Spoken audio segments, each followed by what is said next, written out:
Can you hear me? Somebody said yep. Right there. Okay. Well, I think it's about time. What's the oh my gosh, it's 6:29. We can't start early. I mean, it's not the Los Alamos way, right? Oh, now it's 6:30. Okay. Well, welcome all of you to the Los Alamos Faith and Science Summer Lecture Series for 2024. We're going to have 9 different lectures, and I'll tell you a little bit about them here in just a moment. What we recommend that people do is try to be here by 6 p.m. or a few minutes earlier if you want food. Now today, everybody showed up at, 5:45, and the food was gone by 6. So, you know, there's a hint there. If you really want some tamales or enchiladas or pizza, you might want to get here just a little early. But it's not that important. Today is Wednesday, in case anybody's confused, all right? All the rest of our lectures for this season will be on Tuesday evenings, okay? Tuesdays. Everybody say Tuesdays. And we'll start at, like it says, at 6 for a light meal and 6:30 with the lecture. So I'm just doing a few housekeeping things. If you have a question that you need to ask me about some of these initial housekeeping items, just ask. This is our lineup for the summer. And I'm really excited about all of our presentations. I want to have you look down onto July 23rd. Dr. Andrew Newberg will be here. He is our special guest speaker. He has done quite a couple of books on neurology, brain mapping under different states, whether it's prayer, meditation, religious and mystical experiences, and quite a few others. With any luck, his newest book will be out, or we'll get permission from the publishers to be able to provide it to you for whatever fee the publisher says. It doesn't officially come out until August. But anyway, he is our special guest speaker. And following that is Dr. Roy Hill, who will be talking about near-death experiences and some of the psychology that he's mapped out in his book. He has been for some time a prison therapist, and the stories that he started to hear piqued his interest. He's never had a near-death experience, but he's documented many of them, and he's quite interesting fellow to talk to. So hopefully you will enjoy those 2 visiting speakers, okay? Everybody else you should recognize. Oh, and Dr. Steve Collins, our archaeologist, will be here. He was with us last year talking about Sodom and Gomorrah and how he was quite instrumental in helping to discover that area. And some of the, what's it called? Something like trinitite? Is that the right, trinitite, is that the right word? That was found there. And so that had piqued quite a few people's interest. So I think he will continue to capture our attention with some of the facts that have come out from his latest digs. Okay. Next week on Tuesday, we'll have Dr. James Carroll, who is a labbie, and he'll be talking about some of the temple worship history. And so there's been, he's done a lot of work in examining different cultures in the Middle East and the type of temples that they produced. And it's quite an interesting amount of information. I think you'll find it intriguing. And so he will walk us through some of the cultural aspects of temple worship and what's involved in that, and where we are even at today with that same sort of idea. We still have this sort of temple mentality in many of the religions. And so I've seen his presentation, so I've already got a peek. And it's really entertaining and quite unexpected with some of the facts that he's pulled out. So I invite you to be here next week on Tuesday. And here's a couple of pictures from his presentation. Pretty much they all have the same architectural design as far back as you go. Very curious. Okay, but tonight we have this gentleman who everybody knows quite well, I'm sure, but Dr. Chick Keller, I guess I should say Dr. Charles Keller, you know, but nobody knows you as Dr. Charles Keller, but Chick Keller, and he's going to talk to us about what we've been able to see from the the James Webb Telescope and others, and some of the incredibleness that we see out in the universe. And he's going to pose some interesting questions to you. What does that mean? What are we seeing? And some of it will be interactive, so hopefully you will enjoy that. At the end of his presentation, I'll invite you to come down to the discussion tables. We have questions that we will have on each table, and we can discuss this as a forum.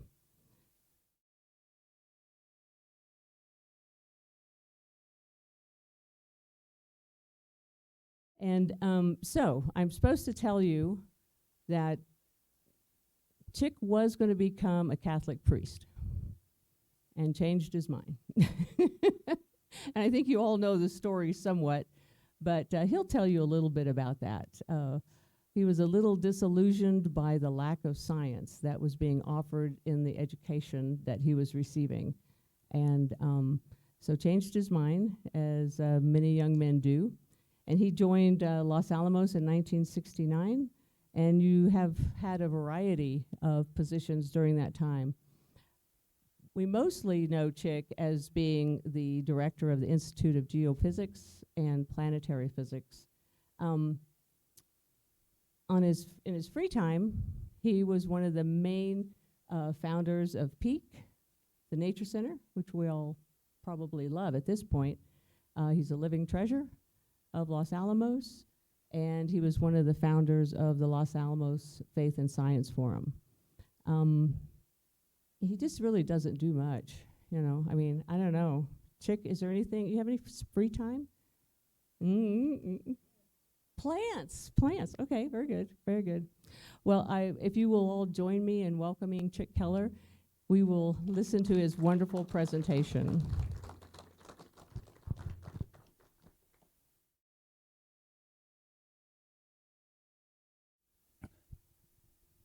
I was trying to think of some introductory remarks that I would say, and when you get my age, you can forget things instantaneously.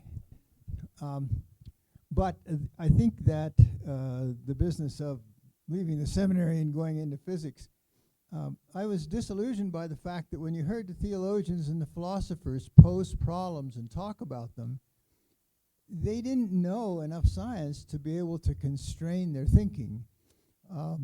I told people that if all knowledge or all the questions we have is a tabletop, science doesn't tell you everything, but it can tell you over here on the tabletop, you can't go there anymore. We know that that's not right.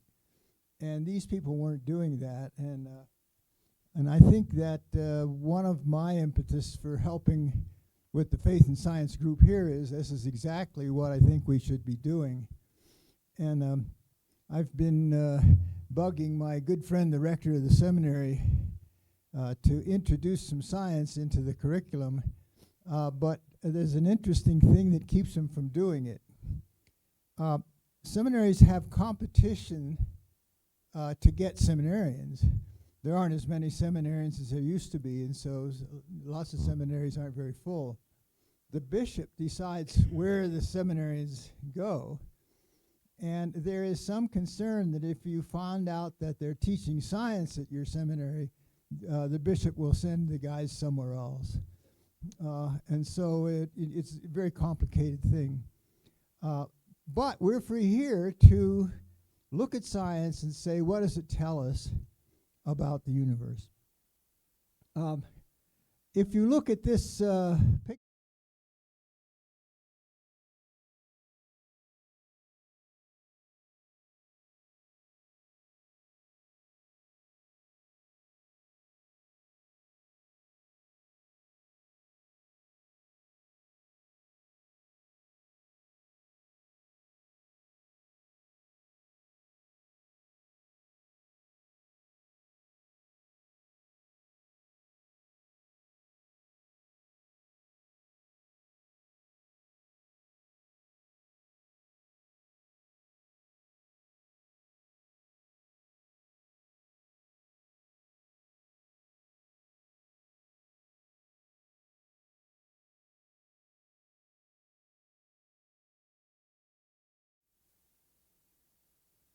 That's funny. Yeah. Um,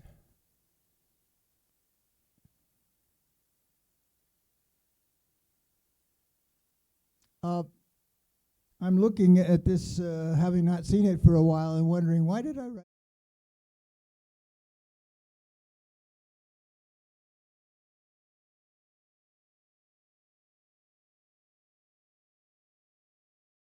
show our Milky Way, so as you can see, that get a feeling for the number of stars.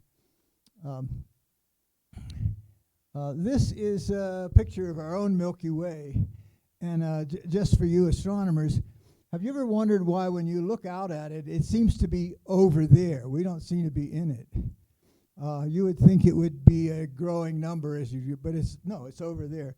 When you look at the our galaxy, you find out that we're in a spiral arm, and there's a big gap between us and the center of the galaxy. So that's why it looks like that. The dust, as you can see, is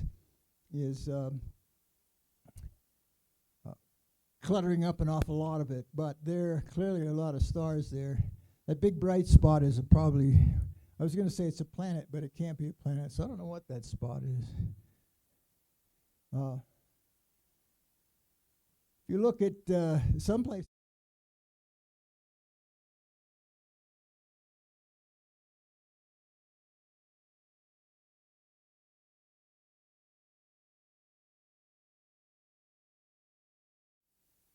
here's where stars are forming, and as you see, there are different brightnesses, and there are lots of them. If you look a little farther, you see that there are other galaxies, and here's a famous Virgo cluster, and there must be 20 galaxies in this cluster. Very, very interesting set of galaxies. And you have to ask yourself, each one of those has all the number of stars that our galaxy has. The Hubble telescope pointed at an empty spot in the sky for like 2 weeks. And when they developed it, they saw this. Your job here tonight is to find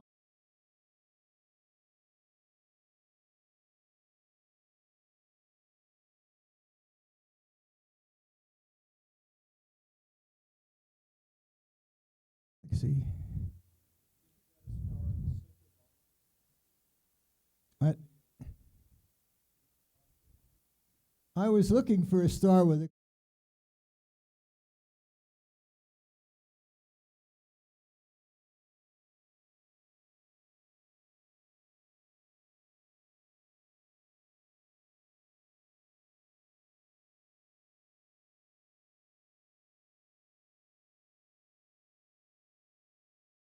and if you look using the Webb telescope, you can see even farther back, and then you begin to see things like you see these lines of light. They're little circles of light. They're due to Einstein. The mass of the galaxies closer to us bends the light from the galaxy, which was behind it, and now it looks like it's out in those directions, and it's all thin and spread. And the astronomers really love that because they get to look at galaxies they wouldn't be able to see otherwise because they'd be too far away. And so both the Hubble and the Webb are showing us that while we might have 1 billion or more stars in our galaxy, and we're finding planets around almost every star that we can find planets around.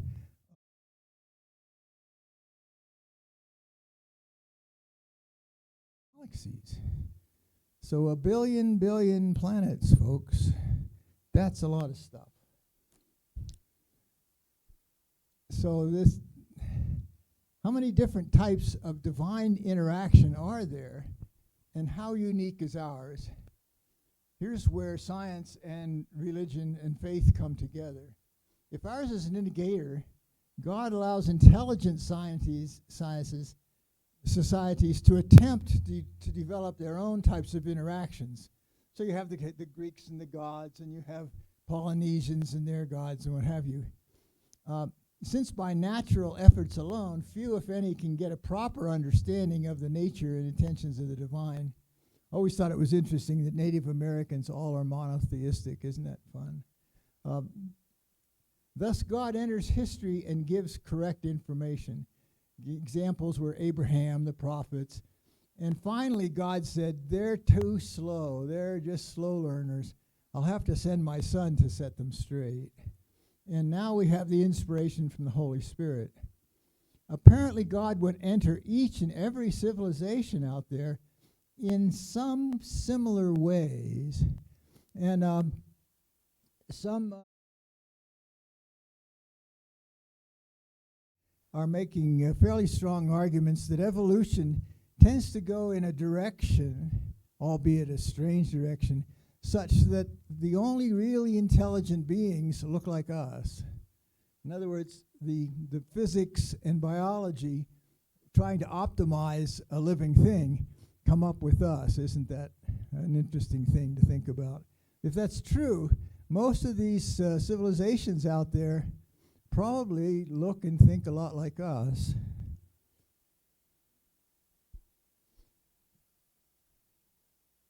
Few, if any of these, would match ours. There's no virgin birth or in a manger, and probably no Trinity, not probably a death on the cross, unless God intervened to make that happen. And if we look at our history, God doesn't intervene too much. And so what do you think these interactions would be like? There are an enormous number of such interactions, or thus most divine interventions are similar. Would we recognize religious ideas in other civilizations? It's hard to imagine all these billions of faith groups to be exactly the same, but they could be similar. If civilizations are markedly different, how would their interactions with God differ? 1,000 years older or more, in 1,000 years or more from maybe even a few hundred years, we won't have any poverty or sickness. Computer actions will be so amazing that we'll understand how the brain works. So you look out there to those civilizations, and taking care of the poor and taking care of the sick, which is a big thing for us, might be foreign to them. They don't have poor and sick because they're 100 or 1,000 years older than us, or 10,000 years older than us. So what are the kinds of things that each of these civilizations would have in common in their interactions with God? Certainly faith, hope, and charity, and such things. And you could sit down and think about that and write it down on your paper. What should a religion look like? Two possibilities. All intelligent beings look basically alike. Intelligent beings take many forms. If they're very different, then it's even crazier. How each interacts with the divine is controlled by their physical development and their cultural development. And certainly that's true of us. And so you would expect whatever the culture and physical development of these other civilizations, that's how they would interact with God. This makes them respond differently to what is good. The Ten Commandments may not imply entirely. And give you a few examples. For human beings, we put up with things that are very bad, war, things like that. And we have really big problems with other things, for instance, sex, and which we probably got through evolution.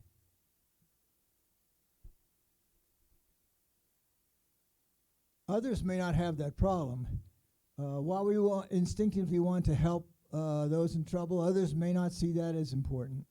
Each of us probably think of other different interactions in which, for instance, other civilizations may not have slavery, and yet until most recently, even religious organizations thought slavery was okay. None of the billions of civilizations will obey an entire set of divinely good actions. Each will have a different history of interactions, prophets, what have you, an idea of sinfulness particular to their culture. What would religion look like if there were two intelligent species living on a planet at the same time? The Earth nearly had such a situation. With so many billions of civilizations, the variations of divine interactions, while they would not look like evolution on Earth, there'd be an enormous number of variations, all striving to respond to divine interaction and find the divine requirements. None of them get it exactly right. All of them put together might. There should be no one right religion, but rather billions of approaches attempting to respond to divine truth. Closer to home, there are several very large and apparently stable religions, each with slightly different histories of how people were led by God. Each one of them claims to have had a divine revelation. Each requires individuals to live a good life. Their combined numbers would seem to fulfill the prophecies. If you read the prophecies, they always say, all nations will recognize God. All nations will come to God and bow down. Well, if you ask yourself if that's true, you quickly say, no, it's not true. You know, there's only about 1 billion of us Christians who have the one true faith. But if you add the Muslims and the Hindus, you get pretty much all nations. And so that must make you think, is it possible that we have been fighting with each other these many years because each one thought they had the one true religion? And none of us did, but all of us had a pretty close approximation, but one that was driven by our cultures. Might there be no one true religion, but rather varying approaches? 3 levels of response. Our belief in our own particular revelation. That's our response. Because there are other religions and what have you, that doesn't make the one that we're following right now not very important. Excuse me, not very important for our interaction with God. It's probably a very, very important one. Other religions may strive for the good, but in different ways. Responses of other world civilizations could be just enormous. Thus, for each of us, there is one true religion, that's ours, but others also see their responses being correct. We live at level 1, but now see others as also valid, levels 2 and 3. All are more or less accurate, although some may not approximate the divine will exactly as equally as well, just well enough. 100 years ago, the earlier theologians worked within a religion where the earth was unique. Subsequent astronomical photographs showed much larger. Hubble and Webb show even larger. Thus, theologians and religious people must alter their thinking to include this immensity of time and space to the extent that there may not be one true religion, but rather an immensity of religions that approach the one true relationship with the divine. Perhaps an amalgamation of many would lead us to a correct will of God. Consider the fact that if we, in addition to respecting these other religions on earth, gave them the same thing we give ourselves, that they are one of the true religions, just different, and that if we work together, instead of trying to find out what's different about us, we might actually improve our relationship with God.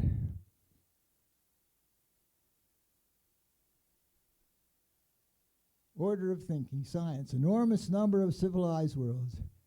There must be similar number of responses. Each must be based on the results of evolution and culture.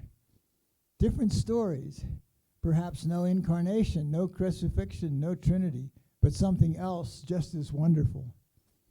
Each would receive revelation that is appropriate to evolutionary history and their cultures. each must involve a set of responses to God's love that you could probably write down pretty close, but might miss out simply because we're only one of these. And the point being that you can think of all kinds of exceptions and all kinds of this or that, but can you think of 1 billion of them? Supposing we decide that in our entire galaxy, 1 to 2 billion stars, we're the only ones. There's nothing else here. Supposing we decided that.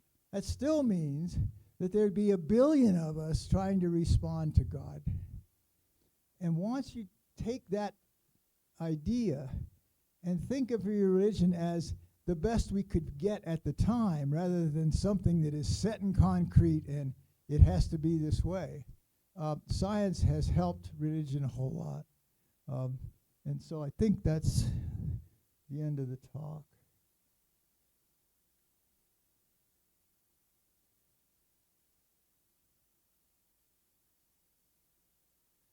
If this thinking is accurate, none of the civilizations respond to all of God's plan. All either sin or are insensitive in some way. Paul admits this by saying he's not conscious of wrongdoing but cannot be sure. And so we see that Creator must be sensitive to having made a world where evolution and culture produce such deviations. These inadequacies are essentially built in. Mercy may be the response that God has to that lack. How do we discern what is lacking in our religion?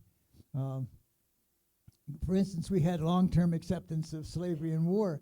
Other civilizations may just see us as being very primitive, and yet some of the things they do we would think is primitive. What does it mean that all these civilizations are separated by space, such that they would never interact?